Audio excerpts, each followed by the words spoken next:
मुंगेर, बांका, जमुई, भागलपुर और साइड में इसका पड़ता है नौगछिया। बेटी को ससुराल में मार को टंकी में फेंका है। मार के टंकी में? हाँ, टंकी में फेंक दिया था, छुपा दिया, उसमें प्लास्टर कर दिया था और हमको खबर दे दिया कि भाग गई है। अब 2022 में उसने शादी किया था, लव मैरिज। तो बोला लड़का की लव मैरिज किया है तो इसको पढ़ाइए लिखाइए। हम नहीं है, लेकिन बोला कि नहीं हमको सुगस्त है, कुछ नहीं करेंगे। तो 2 मार्च को विदा किए, 4 मार्च को हम आएंगे। उसी दिन से थाना 3 दिन गए तो नहीं मिला। फिर कैसे दरोगे ने लाश निकाला पैखाना के टंकी से। अपना कहाँ पर? महिला आयोग, ये महिला आयोग, महिला आयोग, भागलपुर समीक्षा भवन, भागलपुर समीक्षा आयोग। अपना आवेदन कर लिए? हाँ। कैसा कर लिए? किस तरह से किए थे महिला आयोग को आवेदन? बोलो न तो लॉयर के थ्रू मैंने पहले हम पत्रकार के रूप में हुए थे, तो बोले ऐसे मैंने कि आपको न्याय दिलाएंगे। तो इसी में उन्होंने चर्चा करके हमको यहाँ तक लाए। मामला की है? मामला यही है कि मेरी बेटी को ससुराल में मार को टंकी में फेंका है। मार के टंकी में? हाँ, टंकी में फेंक दिया था, छुपा दिया, उसमें प्लास्टर कर दिया था और हमको खबर दे दिया कि भाग गई है आपको बेटी। ये नाम कर रही थी। 2022 में उसने शादी किया था, लव मैरिज। तो बोला लड़का की लव मैरिज किया तो इसको पढ़ाइए लिखाइए। हम पहले उसको नहीं घर ले बोले कि जाइए शादी कर लिया। तो ऐसे मेरी गोतनी का बेटी उसी घर में शादी हुआ था, उसी ने बहका को शादी 2022 में करा दिया, उसी का देवर से। दोनों चचेरी बहन के घर में हो गया। तो कि कह गए, फिर उसने बोला कि हम पढ़ाएंगे लिखाएंगे, GNM करेंगे। तो टाटा में GNM करवा एडमिशन किया। तो 2 साल से मैं ही रह रही थी। तो 7-8 फरवरी को उसने घर में झगड़ा किया। तो मेरी बेटी फ़ोन किया कि मम्मी झगड़ा करे छो तो आ यहाँ। तो कहलिए अच्छा हम जेबो तोरा हम कहीं चलियो, शादी नहीं करे तो कथी कर लें, तोरा कहीं चलियो, हमरा बात नहीं रखे छल। अब मम्मी गलती कर लियो तो हमरा यहाँ से ले जो। तो हम बोलिए कि हम कैसे जब तुरंते मेरा जाओ तुम्हारी टाटा में रहे इसलिए तुम ले कर यहाँ अले तो यहाँ 10 फरवरी घर अले।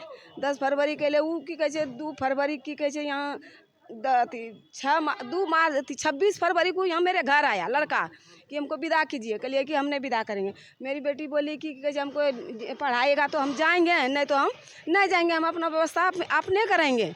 तो बोला कि उसका बनैया आया था अभी। तो बोला कि हम आपको नहीं पढ़ाएगा, से कल के नहीं पढ़ाएगा तो हम नहीं जाएंगे। तो बोला कि नहीं जाइएगा तो ऐसे नहीं होगा, कोर्ट में डिवोर्स दीजिए। उसका बनैया बोला कोर्ट में डिवोर्स दीजिए। मेरी बेटी बोली कि हाँ डिवोर्स दे देंगे। तो वो बोला कि 28 तारीख को डिवोर्स देना। तो फिर 28 तारीख को डिवोर्स की दिया। फिर मेरी बेटी को बुलाने फुसलाने का, मेरे पति को भी कहा कि पापा आने दीजिए, अब कुछ नहीं करेंगे, ऐसा काम क्यों करेंगे, पढ़ाएंगे लिखाएंगे बढ़िया से, उसको हॉस्टल में रखेंगे, ज़मीन बेच को पढ़ाएंगे, आपको कोई टेंशन नहीं, आपको हमको विदा कर दीजिए। तो फिर वो क्या कहते 2 मार्च को आया, यहाँ से विदा कर दिया। हम तो बोलते थे कि नहीं है, लेकिन बोला कि नहीं हमको सुगस्त है, आप कुछ नहीं करेंगे। तो 2 मार्च को विदा किए, 4 मार्च को हम बात किए उससे बेटी से, 5 मार्च को नहीं किया, 6 मार्च को उसने फ़ोन किया कि आपको बेटी भाग गया। तो यहाँ से हम 7 को गए यहाँ से। तो कहीं पता लगा गांव भी बोला कि हाँ आपको बेटी भाग गया, दूसरा बतार कर लिया और यहाँ आया झगड़ा करने के लिए। बहुत लोग गांव टोला का हम ही मारने लगा, दौड़ गया मारने के लिए कि जाइए यहाँ से भागिए। फिर वहाँ से हम आएंगे। उसी दिन से थाना 3 दिन गए तो नहीं मिला। फिर कैसे दरोगे ने लाश निकाला पैखाना के टंकी से। ये कब निकाला? 10 तारीख को। 10 तारीख? हाँ, 10 अप्रैल को? 10 मार्च को। 10 मार्च को? हाँ। आपने आपका बेटी का नाम क्या है? अमीषा भारती। और दामाद का? आशीष कुमार। कहाँ पे शादी की? सजुआ। सजुआ कहाँ पर था? असरगंज थाना। असरगंज थाना। हाँ। तो पुलिस थाना पर आप पहुँचे? आप? हाँ, पुलिस थाना क्या पहुँचे। कुछ कहा अब पुलिस ने वही 2 को अरेस्ट किया है। अच्छा, अरेस्ट किया? हाँ, मैयारो बेटा को। आप कहाँ आए हैं अभी? महिला आयोग समीक्षा। महिला आयोग का जन सुनवाई था आज भागलपुर के समीक्षा भवन में। हाँ, तो क्या कुछ कहा यहाँ महिला आयोग की तरफ से? हाँ, आयोग आया था दरोगा बाबू। तो बोला कि क्यों नहीं इसको कुछ कराया, इसको बेटी को मार को फेंक दिया और 1.5 महीना हो गया, कुछ नहीं करते हैं।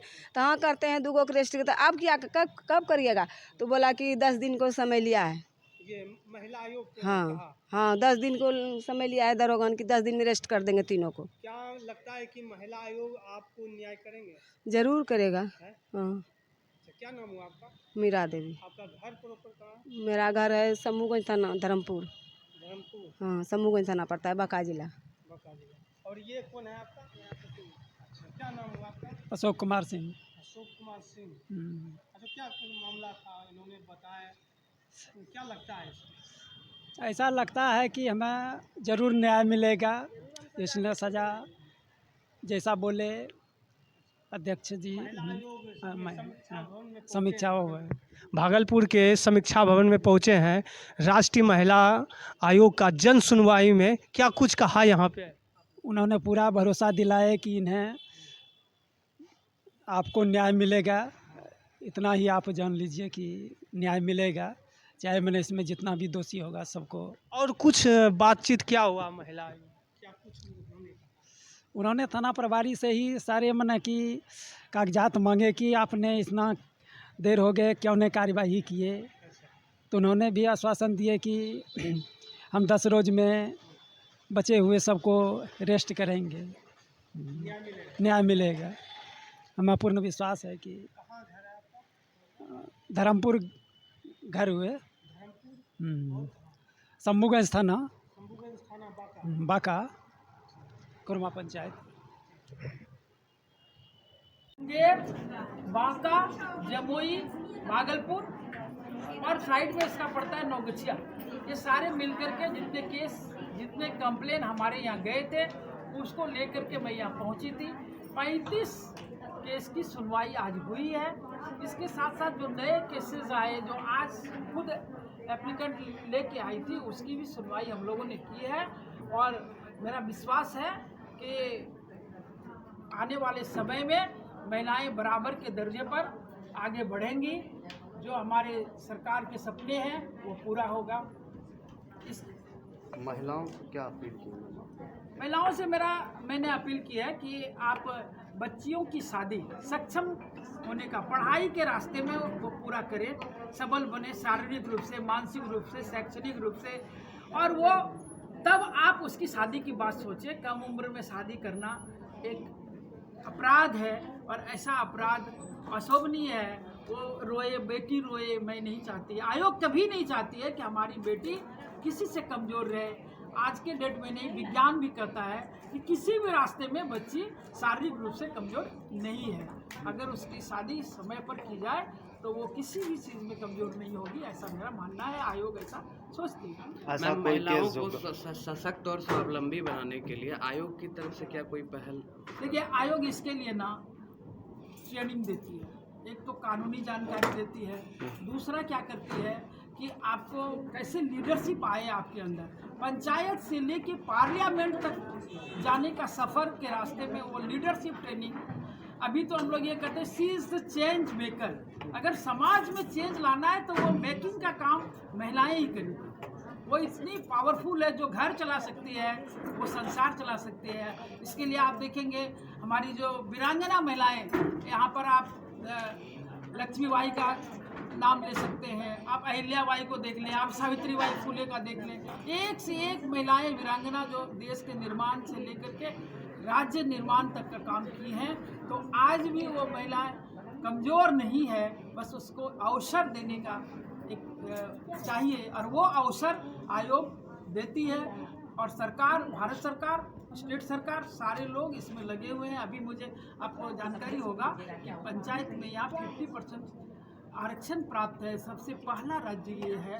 ये किस लिए मिला था कि वो सक्षम बनेंगी, खुद अपना डिसीजन ले पाएंगी। और अभी जो नारी शक्ति बंधन बिल मिला है, 33% रिजर्वेशन जो 2023 में अधिनियम आया है, उसकी और महिलाएं आशातीत है, गौरवान्वित है, प्रफुल्लित है, और उसका प्रभाव आपको देखने के लिए मिलेगा।